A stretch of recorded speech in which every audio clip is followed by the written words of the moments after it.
वापस आए बैरिस्टर मोहनदास करमचंद गांधी से मिलकर वल्लभ भाई ने अपने कुछ वर्षों से सीखे विदेशी व्यवहार और संस्कार हमेशा के लिए त्याग दिए और अब वो अपने खेड़ा के किसानों को हक दिलाने के लिए बापू के साथ आंदोलन में कूद पड़े।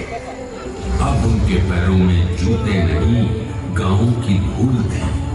हृदय में भारत भूमि की शस्य श्यामला धरती, मन में थे गांधी और मस्तिष्क में एक नए स्वतंत्र भारत का सपना।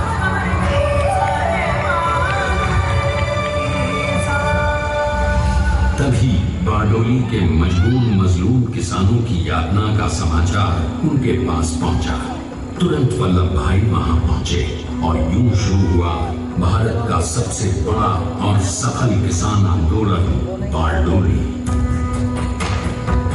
वल्लभ भाई ने बारडोली के 87,000 किसानों को ऐसा अटल अडिग अचल मनोबल दिया कि अंग्रेजी सरकार हिल गई और एक बरस के बाद उनका लगान माफ कर दिया गया। अब तो पूरे देश में लोग वल्लभ भाई के नाम की कसम खाने लगे।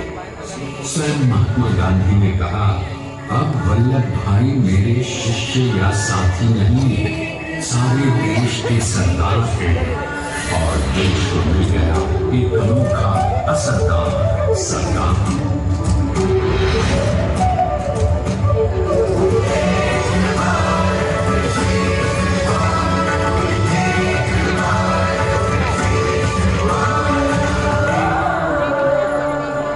सरदार पटेल के नाम और देशभक्ति से अंग्रेज डर कर कांपने लगे।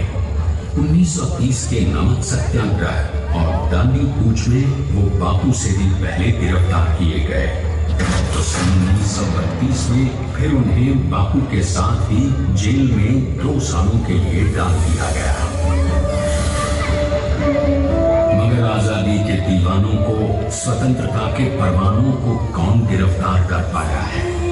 जेल से छूटते ही सरदार को कांग्रेस के नए राष्ट्रीय अध्यक्ष पद पर चुना गया और उनकी सरपरस्ती में राष्ट्रवादी भारतीयों ने तमाम ब्रिटिश सूबों में जीत हासिल कर वहां अपनी स्थानिक सरकारें बनाई। किंतु सरदार का सपना केवल सरकार बनाना नहीं था।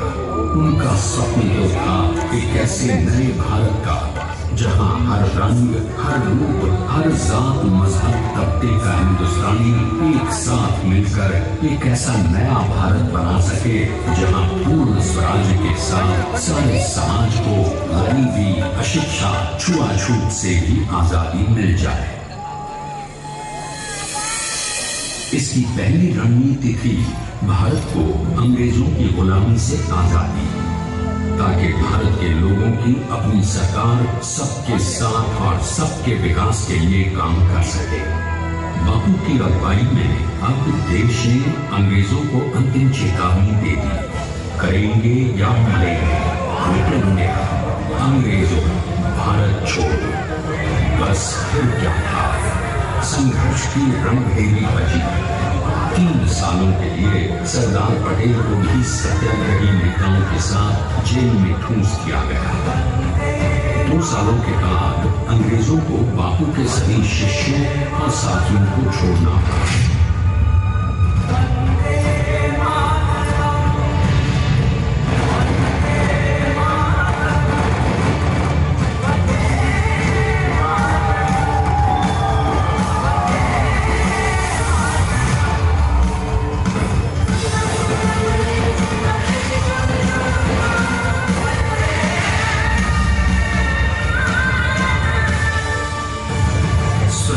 के स्वप्न के सच होने के साथ अब सरदार पर कई एक नई जिम्मेदारियां थी। आने वाली आजादी की तैयारी और एक नए भारत के लिए नए लोकतांत्रिक संविधान की संरचना। जैसा उनके साथी ने खुद कहा था, सरदार ने ही 6 हथौड़ी लेकर एक नए भारत को उकेरा है।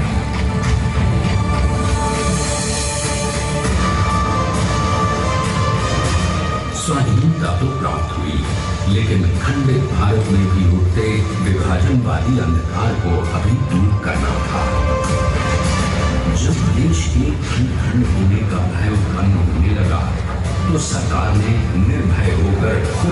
केंद्र सरकार और साथियों को भी चुनौती दे डाली और जम्मू कश्मीर को बचाने के लिए सारे देश का आकाश वायुयानों से भर गया।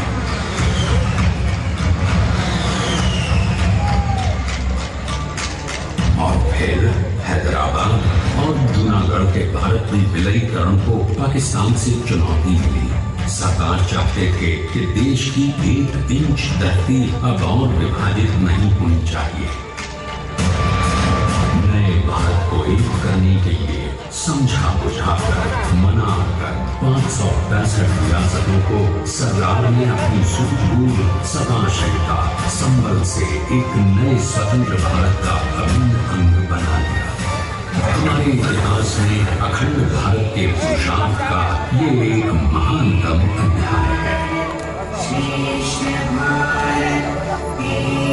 जैसा उन्होंने स्वयं कहा था, हमें नए धागों को पुराने ताने बाने में ऐसे पिरोना है कि एक दूसरे में घुस जाए और बेहतरीन बनावट वाला एक नया भारत उभर कर सामने आ सके। अंततः अपने वज्र दृढ़ संकल्प से एक नया विराट विशाल एक भारत श्रेष्ठ भारत बनाकर दिखा ही दिया सरदार ने। संसार के सबसे बड़े प्रजातंत्र के शिल्पी को प्रणाम करने के लिए देश ने बनाया है ये समर्थ स्मारक। स्वाधीन भारत को समर्थ भारत में बदलने वाले सरदार पटेल को समर्पित प्रेरणा भी है।